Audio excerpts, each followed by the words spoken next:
Hey everyone, welcome back to my channel. Today we will be discussing one of the fandom's hottest topics. Is Rey a Skywalker or is she a Palpatine? After a quick run from the intro, let's dive in.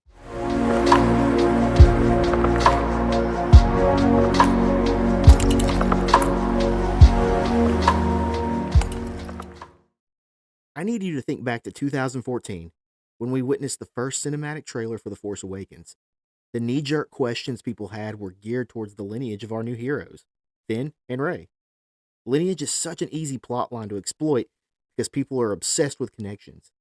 Anything that allows us space to link backwards easily grabs our attention. Remember the buzz around Jon Snow's lineage in Game of Thrones? From the beginning of Game of Thrones, we are gifted breadcrumbs, little empty promises that his lineage matters.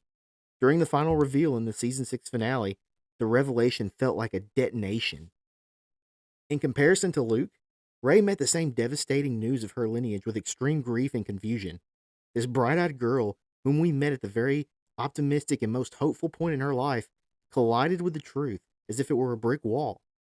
The answer she had been waiting for appeared to end as her worst nightmare. Her situation reminds me of a quote from Master Jero Tapal in the Fallen Order game. The obstacles in your path define the path. What stands in the way becomes the way. Rey's experience on Kef Bir is comparable to rock bottom. The towering silhouette of her grandfather's greatest achievement looming over her like a ghost. At its heart, a Sith wayfinder that revealed her greatest fear, her perception of her true self, the self that she felt was inevitable. To make matters worse, Kylo Ren arrives and provokes the fight. He chose to pick over her as a vulture picks over a carcass. Knowing full well that she is fighting with complete rage, Kylo says, "You wanted to prove to my mother that you were a Jedi, but now you are something else. You can't go back to her now, just like I can't." The painful thing is that she believes him. She had seen what enormous, overwhelming pain can do to a person. To someone who carries an amount of responsibility, something that may appear to be a failure can throw them out of calibration, to throw them out of balance. So Rey defaulted to what Luke did. She exiled herself on Octo. There, she could rest assured that Palpatine's lineage would die. She could assure that she would never corrupt the Force with her imbalance. Though it would mean a life of death and isolation, the galaxy would be safe from her. When she's at her lowest, Luke appears to her as a Force ghost. This moment is notable to the audience because out of any character, he's been where she's at. From learning that Vader was his father to his failure with Ben Solo, Luke has experienced enough failure to get Rey to understand one simple fact. She did not choose her lineage. However, she can still choose who she becomes. The most important thing he could have told Rey is that he and Leia both knew her lineage. This revelation is a breath of fresh air for Rey and immediately dissipates the depression that is looming over her, and the answer becomes clear. Rey never needed a bloodline. She never needed a family name or a legacy to belong to. All she needed was acceptance.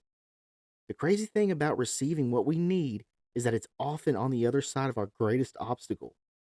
In Rey's case, she would have never experienced the love that comes from acceptance unless she confronted the fact that she is a descendant of the Emperor. What stands in the way becomes the way. It was the love and acceptance she received from Luke and Leia, the sacrifice of Ben Solo, and the compassion of Han Solo that helped strengthen this incredible sense of love that had always been in her heart since she was a little girl. And so we arrive at the end. Rey has the opportunity to reintroduce herself, given everything she knows. Though it didn't come with the benefit of blood relation, Rey was accepted with no conditions by Luke and Leia. Their Force ghosts watch over her as she declared that she is a Skywalker. From that moment, a supernatural bond is formed that nothing can tear apart.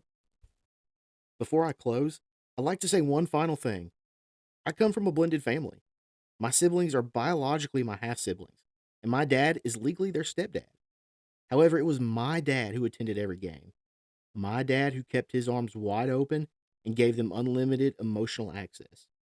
My dad who became something that he didn't have to be, and to this day, they will always refer to him as their dad too.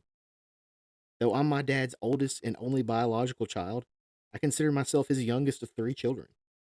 Blood is a beautiful tie to relationships, but the choice of who you call kin always precedes blood.